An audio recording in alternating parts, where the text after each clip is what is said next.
From the latest on Caribbean cruises to kosher safaris, pilgrimages to Jewish Eastern Europe, and award-winning wines and international cuisine in sun-drenched Tel Aviv. Sit back and enjoy the trip with the travel edition of the Jerusalem Post podcast. Ho, ho, ho. Merry Christmas, David. Oh, for goodness sake, or bar humbug, as all my friends Grinch. know. Absolutely. Sorry, I was just finishing off that lovely biscuit you gave me. They're called cookies or something. Oh, sorry, yes, cookies. Anyway, shouldn't you be eating Christmas pudding? I don't like Christmas pudding. I've never had Christmas pudding, but what I do miss living in Israel are mince pies. Do you know what a mince pie is? It's a pie with mince in it. But not Chicken mince. mince? No, exactly. It's mince fruit. You and I, we're Jewish. You grew up in Jewish London, in the largest Jewish community in Europe at the time. I grew up in Manchester, which is a very traditional, religious Jewish community. But was Christmas a thing where you grew up? Not as much as it was once I was grown up. As a child, we never really got into it. But once I got out of home and went to university, I remember from November onwards, the Christmas lights on the way home on the bus. The shops were full. People started drinking heavily from the beginning of December. I thought we Brits drink heavily all year round. Yeah, but heavy. I can't. What's the word? Heavy. Heavy. I can't even say. I've been drinking. Clearly. Do you know what I really would have loved as a tradition, but we never had it in England? Kissing Santa. No, we did that, and he's now serving 5 years for. Inappropriate. Yes. What would you have loved? I love the American tradition. The Chinese food at Christmas for Jews. That's just because you're in love with China and you're in love with food. It's true. I mean, you could feed me anything, but I like that idea that you go out for a Chinese and the Chinese restaurants stay open for Christmas. So we never did Christmas, and when we heard that there were Jewish people out there with Christmas trees or Hanukkah bushes or whatever you call them, it was always sort of a bit of a shock. But my parents did let me sit on Santa's knee in the big department store in town, and get a little gift. And the other things that I remember from Christmas was at 3:00 every Christmas day, the Queen's speech. Queen Elizabeth II would talk to the people, a bit like the State of the Union minus the politics. And then straight after her speech, there would always be the Christmas movie. And before it was Top of the Pops, where they counted down the best songs of the year. Have you ever been on holiday at Christmas? This is a travel show after all. Yes, I have. And here's a story for you. When I was 14, the first time I had ever flown anywhere, my parents brought me to Israel. We were staying in the Dan Panorama opposite the Dolphinarium in South Tel Aviv. Came to the period of Christmas and New Year, and my mother, who was very, very old-fashioned, not particularly religious, but very traditional Jewish, sort of bobby type, and she saw that they had a Christmas tree in the corner and was appalled. And when she found out there was going to be a New Year's Eve party for Israelis from Tel Aviv, she went to the general manager of the hotel to register a complaint. Oh, but you still went? No, I was too young. I wasn't allowed to stay up that late. I once spent Christmas in the Gambia. Is it called the Gambia or Gambia? I think it's called the Gambia, but I'm happy to be proved wrong, as I regularly am. And it was, I think, 35 degrees. Santa Claus wore shorts and a T-shirt and a little white beard. So when we're talking 35 degrees, what's that, in the 90s? About 95 degrees. Right. That was a way to spend Christmas. Father Christmas wearing shorts. Well, talking of Father Christmas, have we got a treat coming up for you on today's pod? Have we? Absolutely. We're not going to Lapland. We're not going to your local department store. We are going to the holiest city in the world, Jerusalem, and we're going to meet the Holy Land's Santa Claus.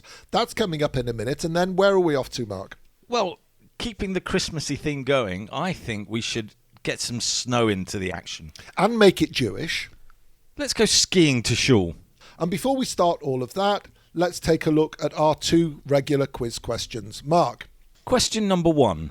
Using the shortest route on Google Maps, how many miles or kilometres is it from the Church of the Nativity in Bethlehem to Santa's house in Jerusalem, just by the Jaffa Gate? That is the most anal question we've ever had on the pod, and it would be you who came up with it. And It would be, but actually you came up with it. And it's the Church of the Nativity for all Americans out there. And question number 2. Utah has a men's NBA basketball team called the Jazz. it used to have a women's NBA team. What was its name? And that would be Utah for all you Americans out there as well. What did I say? Utah. We'll give you the answers at the end of the pod.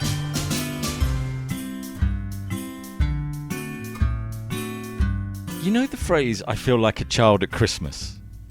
Well, I'm in a grotto and there's a chair that says Santa on it and signs of the Jerusalem Santa everywhere. We have come to interview Santa Claus, also known as Issa, who is a very good friend of mine, to tell everybody about the Jerusalem Santa and a little bit more about Issa himself. Introduce yourself, Issa. Hello, everybody. My name is Issa Anis Kassisieh. I'm from the old city of Jerusalem. I'm Santa for 15 years. The things I'm doing is to bring love and joy in Jerusalem. And how this idea came to me as to be a Santa 15 years ago, I went to Jaffa Gate, the municipality of Jerusalem, distribute a Christmas tree, and I tried to help them. And then I say, why I don't go to be like wearing a Santa? And I found in my cupboard a suit which my father wearing when we were kids to make us happy. And I put it on and I went to Jaffa Gate.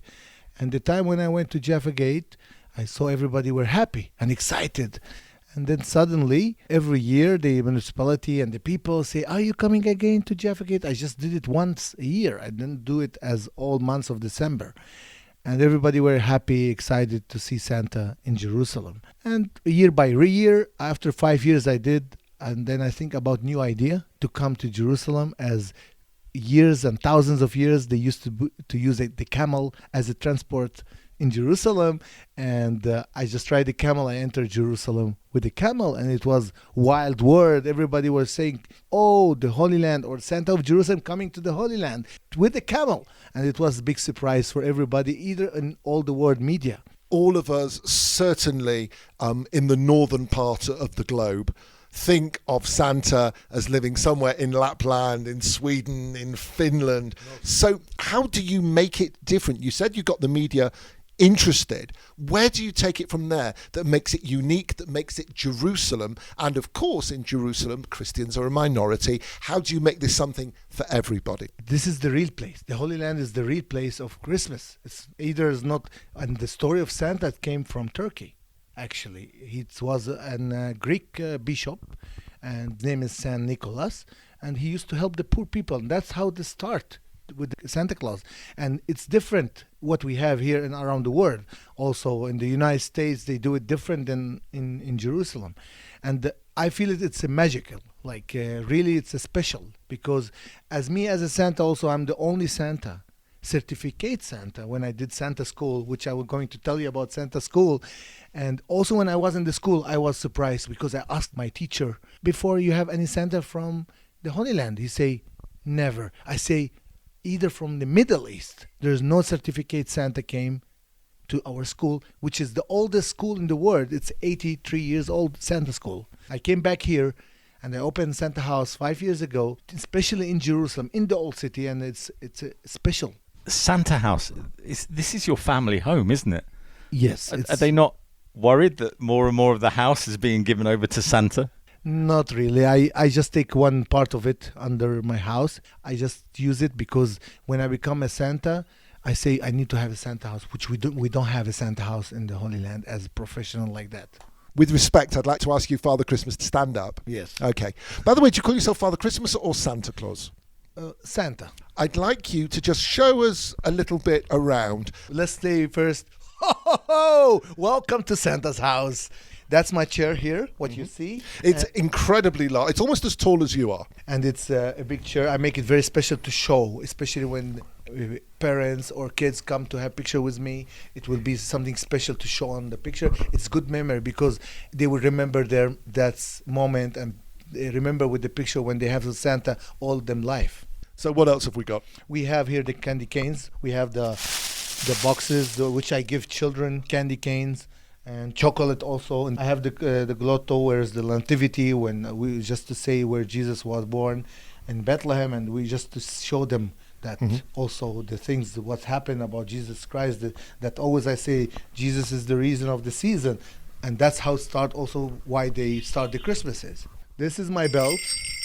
Usually when I walk around, it's in my boots and it's in my hand and everywhere. When I walk around Jerusalem, everywhere I go, oh, they say Santa is here. Oh, let's go on the windows. Especially like everywhere I walk, everybody knows Santa came. Over here, we've got a typewriter. Yes. Is this one that you actually use?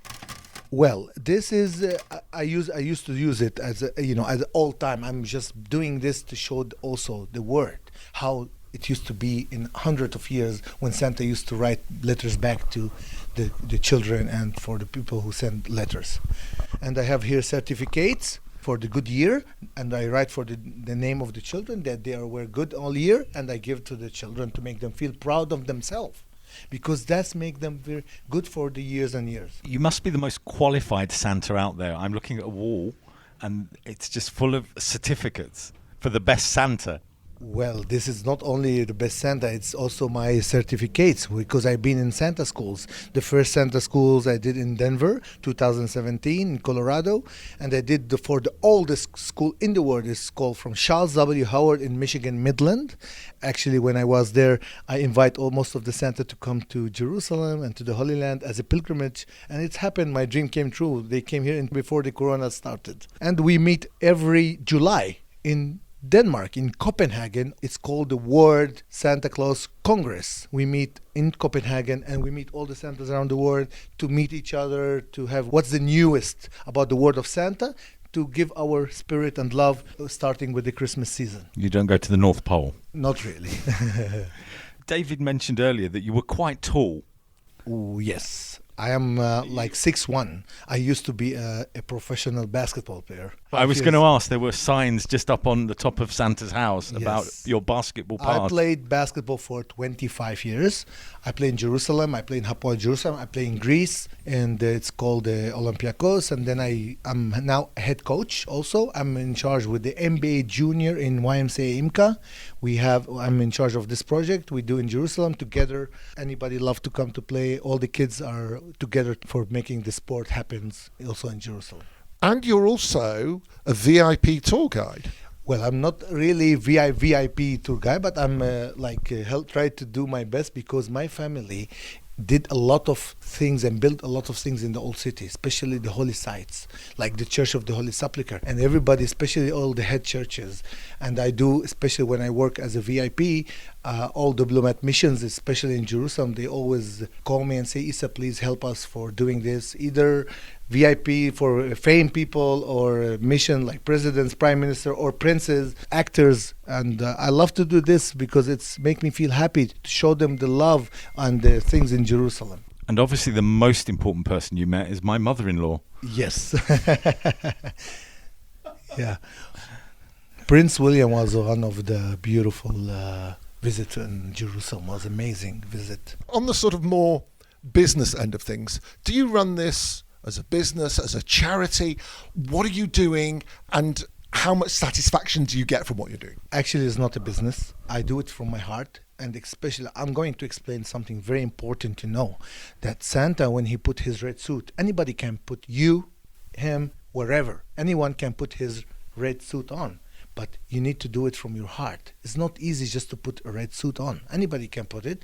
But I do it from love and joy. And also, I told you before that when I was a kid, I never lived as really to see Santa Claus in Jerusalem. And that's why I want to give this message and love to the children in Jerusalem and to the Holy Land. As a charity, why I do it, and now I tried either to ask, I give a lot of chocolates. I ask people to give me some donation, because it's not easy to give a lot of kilos for chocolate but without somebody support you. When is Santa's house open? Well, in the 1st of December, usually every year, all the months of December. What time? From 5 o'clock until 8 in the evening. But usually it's not 8. I finish like sometimes midnight because of the queue of people, thousands of people coming and wait for hours to come in. In the modern age, does Santa have a website or contact details? Yes, of course. If you go to Google, you will just write Santa House or Jerusalem Santa, you will find details. And of course, Facebook as a Jerusalem Santa, everybody follow this page. Issa, Santa, What a pleasure. What an amazing place. If you are in Israel this Christmas season, come and see this place. It's just inside the Jaffa Gate. You take your first turning on the left, go up to the top of the hill, turn right, and you will magically see this wonderful, wonderful home. Thank you. It's my pleasure, and I wish everybody to come to visit me inside my Santa house and come to Jerusalem. And I wish everybody health and safety, and Merry Christmas and Happy New Year. Ho, ho, ho! And Holy Land!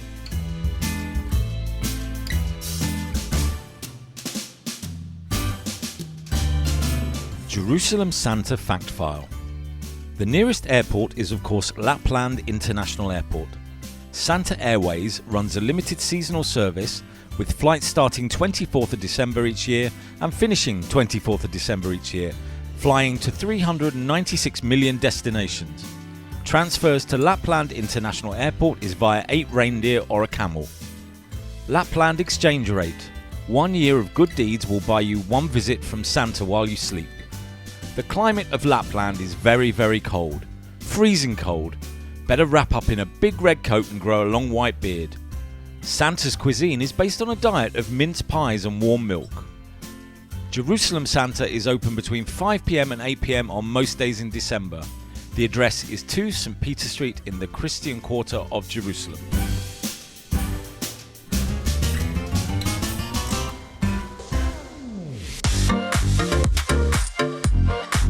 And here's the latest news, brought to you by the Jerusalem Post podcast, Travel Edition.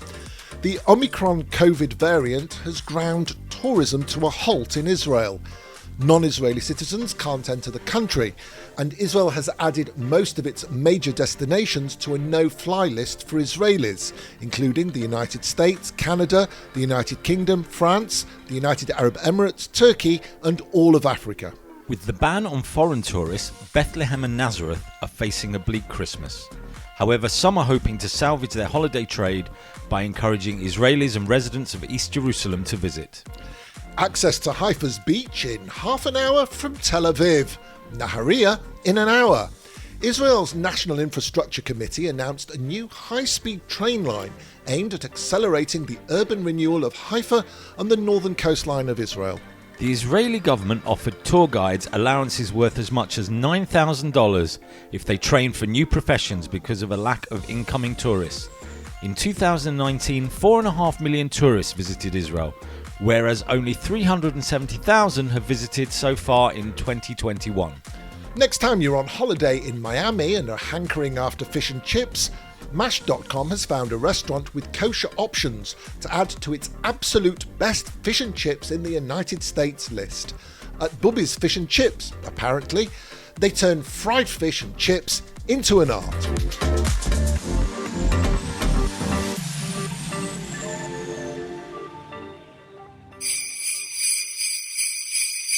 Ho, ho, ho! You are listening to the Jerusalem Post podcast Travel Edition. Ho, ho, ho!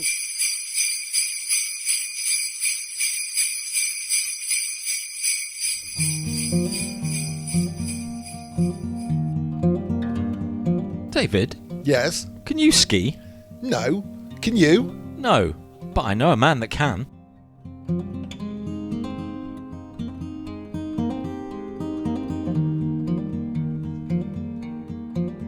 I'm Rabbi David Levinsky. I'm the rabbi at Temple Har Shalom in Park City, Utah, which is a ski town about 45 minutes from Salt Lake, Utah. It's a Reform congregation. I'm a Reform rabbi.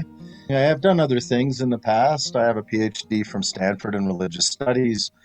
I played in a rock band for 3 years that toured America. So I've done some other things, but now I'm on top of this mountain, trying to create exciting and vibrant Jewish life in Utah.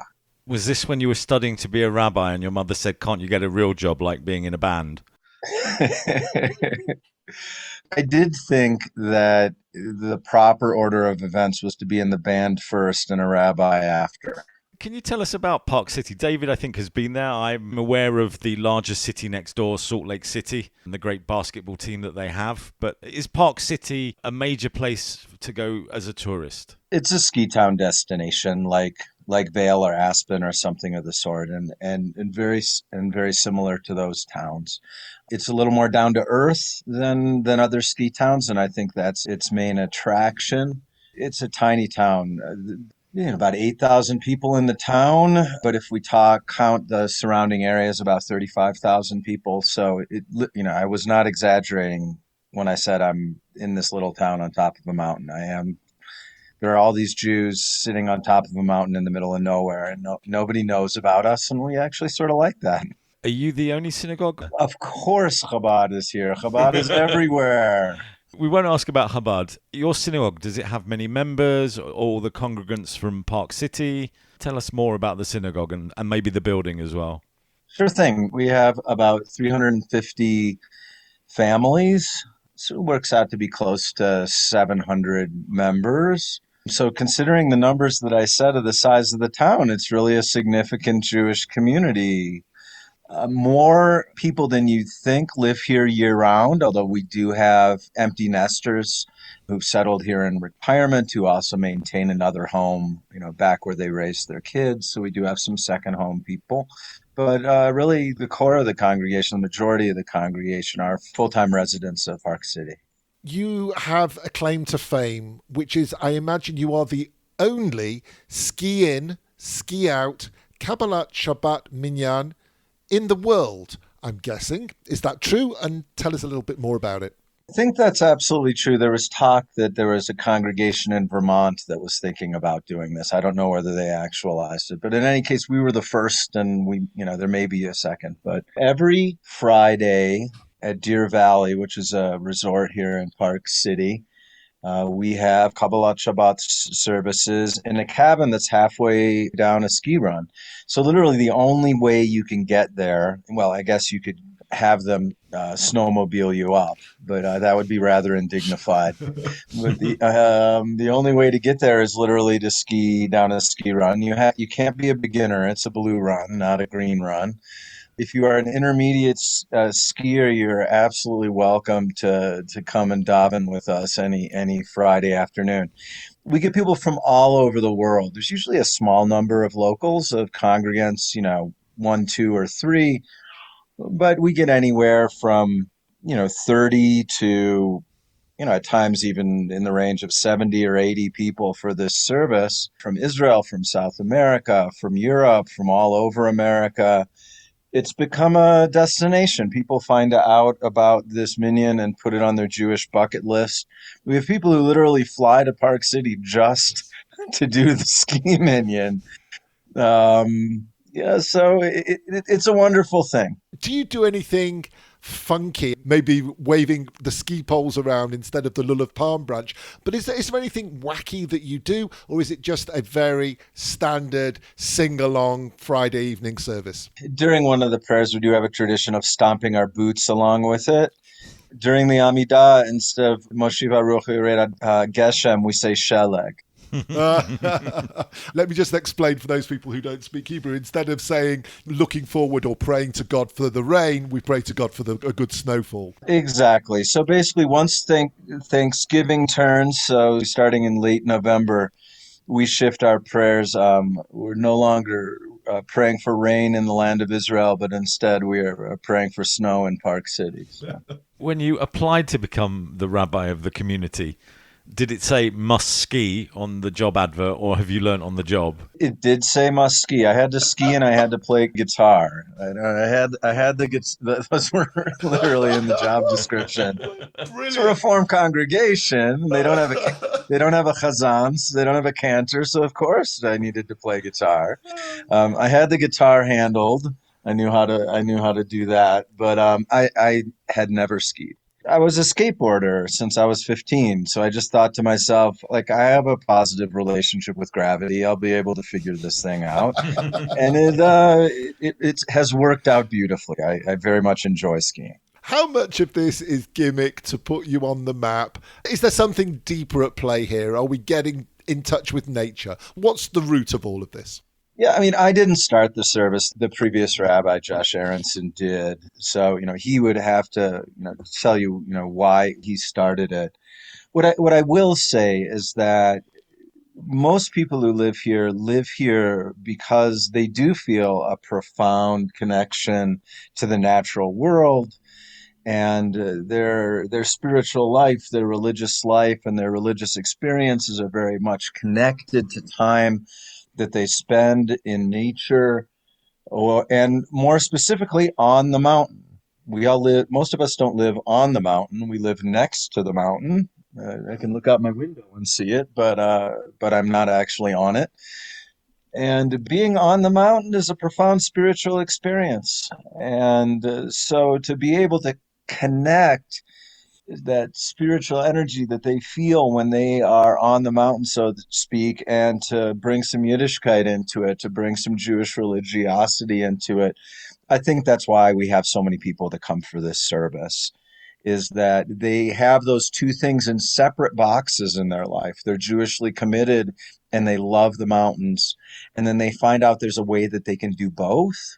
The connection of the two is really where something unique and special happens. Is there somewhere to get kosher food, a Shabbat meal, or good vegetarian food? There's good vegetarian food, definitely. All the grocery stores carry kosher food. It's not hard to get frozen kosher meat if you're a meat eater. So yes, when we have observant visitors, they are able to do that. The Chabad rabbi in town will be happy to kosher your kitchen if you rent a condo. That's a part of what he does. So if you're coming for a little bit of a longer stay, we always get a lot of Orthodox yeshiva bachers from the East Coast during yeshiva week in the winter. They come out, they snowboard. It turns out that yeshiva bachers snowboard. They don't ski. Who would have known? Wow. If you are traditionally observant, there is, it's fairly effortless to do that here. I was thinking maybe a snowboard is more the shape of a Talmud than a pair of skis. How can anybody find out more if they would like to join you? The easiest way to do that would just, as far as joining us at the synagogue, is just to Google Temple Har Shalom in Park City, Utah. There is another Temple Har Shalom somewhere in America, so Temple Har Shalom, Park City, and take a look where all the details are. And the internet is a powerful tool, folks. Just go to your favorite airline and search for Salt Lake City as far as how to get here. There are ample opportunities as far as lodging and transportation. So if you're a skier, it's a wonderful way to integrate essentially Judaism and skiing, or if you like winter outdoors, to integrate your winter outdoor life and Judaism. And we love it too when people show up at the temple. We have an absolutely gorgeous building nestled into the foothills of the mountains by a creek, and some nice paths behind it where you can get a little bit of nature in the mountains while you even visit the synagogue. And, we'd love you to come to Minyan at the synagogue as well. And a lot of our visitors do come to the temple as well, not just to the ski Minyan. Rabbi David Levinsky, thank you for coming on our podcast. Thank you for having me, David and Mark.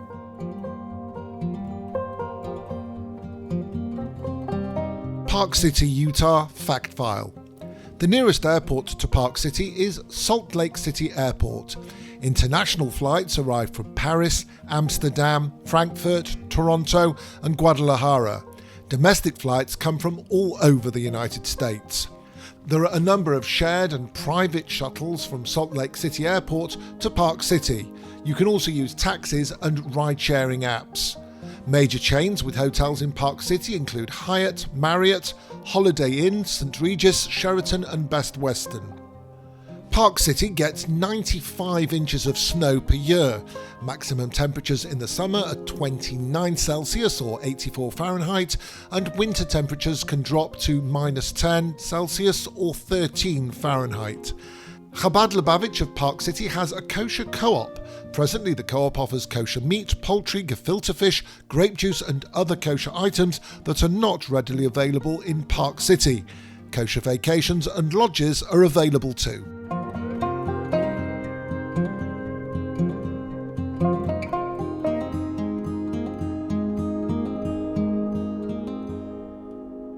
I'm feeling very chilly now. I'm not surprised given what we're recording this in. Your studio. If Yes. you'd only pay for the heating, it wouldn't be so cold. And if I actually paid for soundproofing, we'd be able to block out the thunder from the storm outside. Anyway, let's say a big thank you to David and Santa for appearing on the pod. Thank you. Should we tell people about reviewing and liking the pod, David? And subscribing and following. Shall we?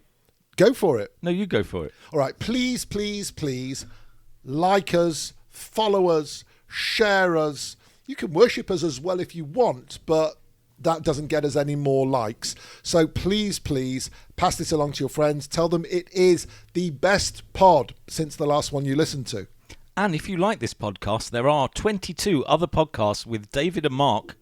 Oh, no, I'm Mark. With David and me. It's cold. It's affecting my brain. As long as it's only the brain that the cold affects. Let's do the questions to end the pod. Question number 1. Using the shortest route on Google Maps, how many miles or kilometres is it from the Church of the Nativity in Bethlehem? David's typing is terrible. From the Church of the Nativity in Bethlehem to Santa's house in Jerusalem just by the Jaffa Gate? And the answer is 6.2 miles or 10.1 kilometres. Which, according to Google, will take you just under 2 hours to walk. And question 2. Utah has a men's NBA basketball team called the Jazz, and Utah used to have a women's NBA team. What was its name? And Mark tells me the answer is the Utah Stars. With 2 Z's at the end, just like the Jazz. I think they were Z's. Sorry, yes, 2 Z's. Talking of Z's, before we make you all fall asleep with our petty arguments over here, I think we should probably say goodbye. Happy Christmas, one and all. And, in fact, I don't think we'll have another episode before the new year. So wishing you and all of yours a very successful and, most importantly, healthy 2022. Amen. Bye-bye.